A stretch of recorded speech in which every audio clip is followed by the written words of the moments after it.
টানা তাপপ্রবাহের কবলে দেশ, সারা দেশে দ্বিতীয় দফায় 3 দিনের হিট অ্যালার্ট চলছে। দিনের সর্বোচ্চ তাপমাত্রা চুয়াডাঙ্গায় 41.2 ডিগ্রি সেলসিয়াস রেকর্ড করা হয়েছে। বৃষ্টি কামনায় বিভিন্ন জেলায় বিশেষ সালাত আদায় করেছেন মুসল্লিরা। সিলন ফ্যামিলি ব্লেন্ডের কড়ালিকার আর সতেজ স্বাদের পারফেক্ট ব্লেন্ডে স্বপ্নেরা মিলুক টানা।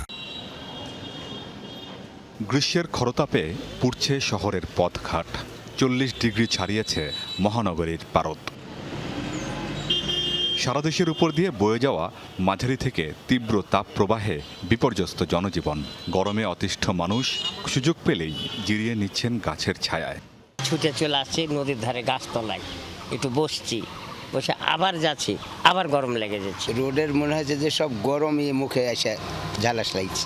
আধা ঘন্টা 1 ঘন্টা থাকতে পারলে আইসি ঠান্ডাতে পাঞ্জর আছে, যে বরফ খাচ্ছি, ঠান্ডা শরবত খাচ্ছি, পানি খাচ্ছি, বোতল ধরে রেখেছি হাতে।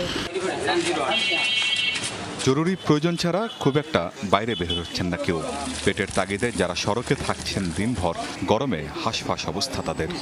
গরমের টিকতে পারি না, সমস্ত গামায় লঙ্কা কাপড় ভিজে যায়। প্রচন্ড গরমে কাজ করতে আসি, পেটে যায়। কোনো বৃষ্টি নাই, কোনো বাতাস নাই, কিছু না, রোদ উপরে আমরা এই কাজ করতেছি। বৃষ্টি কামনায় বিভিন্ন জেলায় সালাতুল ইস্তিসকা আদায় করেছেন মুসল্লিরা। নারায়ণগঞ্জের মাসদাইর কেন্দ্রীয় ঈদগাহ ময়দানে নামাজ আদায় শেষে বৃষ্টির প্রার্থনায় কান্নায় ভেঙে পড়েন মুসল্লিরা। লালমনিরহাটের আদিতমারিতে বিশেষ নামাজ আদায় করেছেন শিক্ষার্থী ও এলাকাবাসী। আজকের এই দোয়ার ওসিলায় হয়তো আল্লাহ তাআলা মাফ করে দিয়ে এই অশান্ত এলাকা, অশান্ত সমাজকে যেন আল্লাহ তাআলা শান্ত করে দেয়। রাসূল সাল্লাল্লাহু আলাইহি ওয়াসাল্লাম যখন এই ধরনের অনাবৃষ্টি হতো, সাহাবায়ে কেরামদেরকে নিয়ে মাঠে চলে যেতেন এবং 2 রাকাত নামাজ পড়ে আল্লাহ তাআলার কাছে দোয়া করতেন। প্রার্থনা হয়েছে ঝিনাইদহ, কুষ্টিয়া, পাবনা, বগুড়া, দিনাজপুর, নরসিংদী সহ আরও কয়েক জেলায়। অনাবৃষ্টি থেকে মুক্তি চেয়ে মোনাজাতে মুসল্লিরা তওবা ও ক্ষমা প্রার্থনা করেছেন।